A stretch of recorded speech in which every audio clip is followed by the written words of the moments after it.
general, all Buddhism, particularly Tibetan Buddhism, definitely. They do this. Before they do the teaching, they always do a lot of personal invocation prayers. That actually also happened, for example, when you read the history of the Buddhism, after Buddha's Mahaparinirvana, and that next summer, first time they had a conference, or conference, right? House council, and they had first council, and that happened there. And 500 arhatas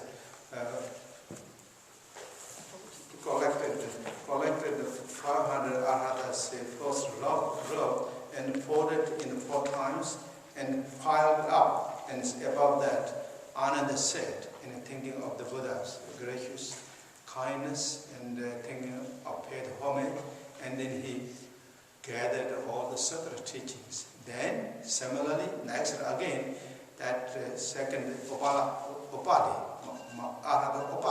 state, or in Tibet called Nyevaka, sat on that same throne, and then did again thinking of the Buddha's gracious and kindness, and wisdom and compassion, and then he gathered all the Vinaya teachings.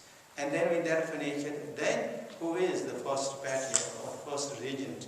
The Mahakashyapa sat on that throne and did that prayer, again thinking of the Buddha, and did this. So this is the continual line of all those ancient, all the teachers in Tibetan Buddhism, definitely when they give the teaching, they chant out of prayers, thinking of the gracious kindness and the wisdoms of those, all the great masters past, and then particularly those whom they receive the teachings and nourish it and growth, both the spiritual, whatever the development, whatever they know, those comes from the teachers. So remembering of the teachers, and that's what they do pray. So that's what Khenpo does, and then I pray, and then end of those prayers, Protestant, some more personal kind of again aspiration, prayers, and then in the teaching say that generally always this is the teaching, say that the Buddha teaching is not just like kind of like private teachings on the nature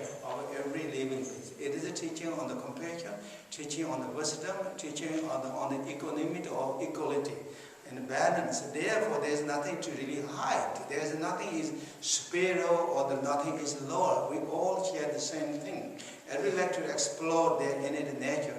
So therefore, in the Buddha's teaching, Buddha himself said that teaching, so that when you give the teaching, or whoever gives the teaching, you should also invite everyone to come and join, who like to receive the teaching.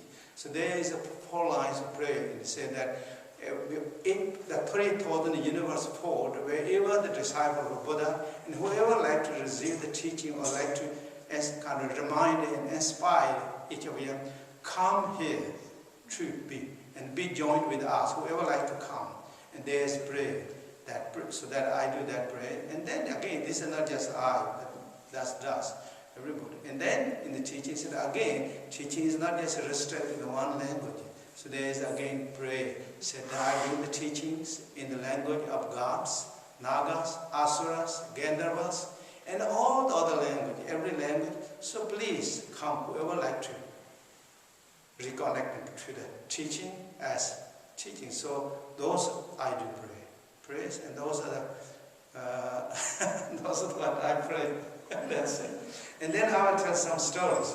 Story was today again, even though it's getting late, but I will tell story. When I was young, and of course in Tibet, my father is. I will always go with father to the ceremony.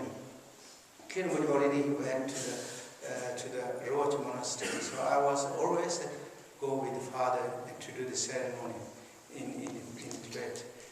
So then there is in Gochi monastery, there is 2 major, there's quite a few major ceremonies, but very big one is called Tukye Chimbo, Kondesano ceremony.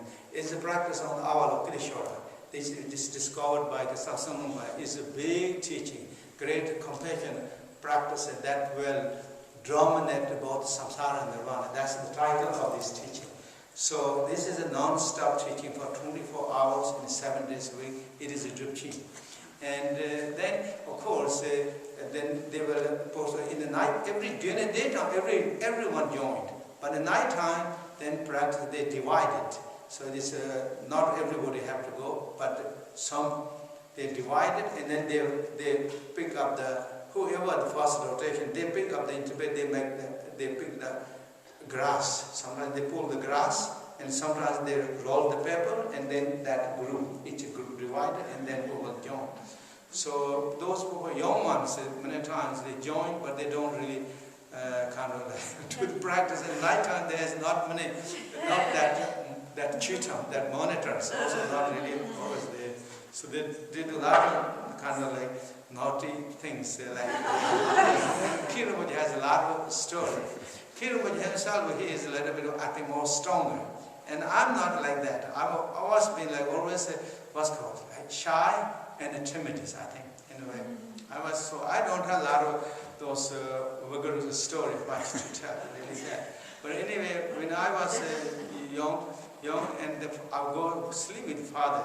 And every morning in the Gochi monastery, I mean that every monastery I think does. But first they blow the conch shell, triple will blow conch shell. First conch shell, second conch shell, and then, so they will stop at least maybe 10 minutes, 15 minutes. And that maybe first one really they will blow, because it's summertime, day is longer, and night is shorter, so maybe really it's in 4 o'clock in the morning. Before the dawn, they blow that. And so then, the first time blow, and the second time blow, and then third time, they blow the trumpet for a long time. When the trumpet is blowing, Father used to say that, dear son, now you must wake up to me. He always said, now you must get up, look at this, trumpet is blowing, and third conch shell, when they blow, everybody have to be in the temple. Everybody have to be in the assembly hall. So Father, you say, dear son, now you must wake up. Now you must ready to wake up, because they're blowing the trumpet, and then when conch shell, third one comes, everybody should be in the temple. And so that's what kind of like, I remember that always. And I like to sleep. I don't really like to get up. But Father, when he said those things, I try to pretend even I'm more sleeping. Trying to be a little mean or whatever, kind of like, I just pretend I'm not hearing that. And then he will kind of wake up, and again, I don't want to get up. I mean, all those kind of games I play with Father, because I'm not shy, I'm not timid with him, so I used to.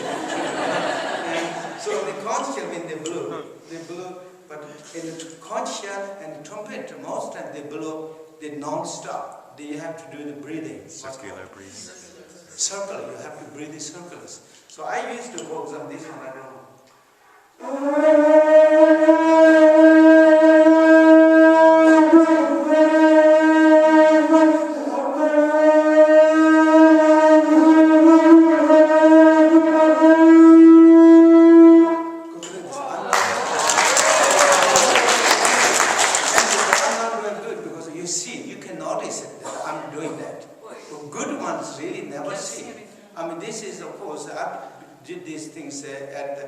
Maybe 35 years ago. So now, but those people who do, you can't see, they are circular.